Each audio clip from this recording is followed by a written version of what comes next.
Hi, I'm Leonie. This is Billy, and this is Duffy's Forest. In Warringah, we're lucky to have such a wide variety of beautiful environments or ecosystems right on our doorstep. From coastal wetlands to hilltop forests, each of these different ecosystems provides a unique habitat for plants and animals to live. Duffy's Forest is one of these ecosystems with its own special set of animal and plant residents, and you'll find patches of it in Warringah. But did you know there used to be a lot more Duffy's Forest in Warringah? Only 200 years ago, your home and your school, and probably where you're sitting right now, would have been part of Bushland. So where did it all go?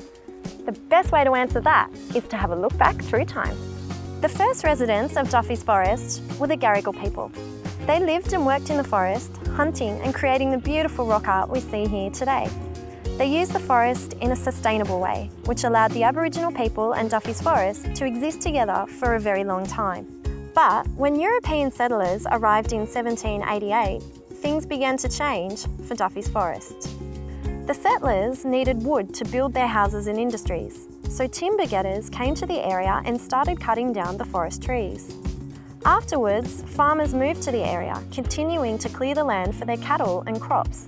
Most recently, the suburbs and roads of the city spread to Warringah, and still more Duffy's Forest was cleared. Eventually, all that was left were the small pockets of forest that survive today.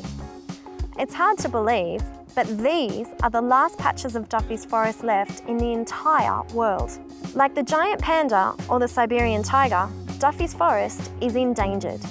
It's so rare that if we don't protect it, Duffy's Forest could soon be extinct.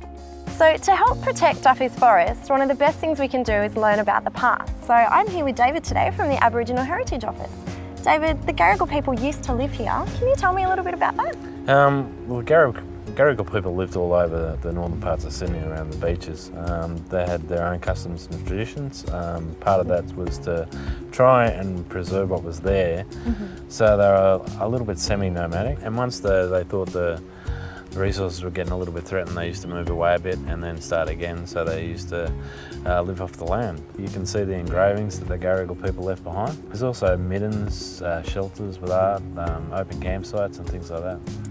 So in order for us to protect Duffy's Forest, we really need to be using it sustainably, just like the Warringah people did. And we're getting better, using the forest trails for a range of recreation activities, like hiking and bike riding, and no longer clearing the forest ecosystem. But problems like litter, weeds and pollution still threaten the forest and its inhabitants. That's why it's so important for us to learn about Duffy's Forest and how to protect it, so it will be around for future generations to enjoy.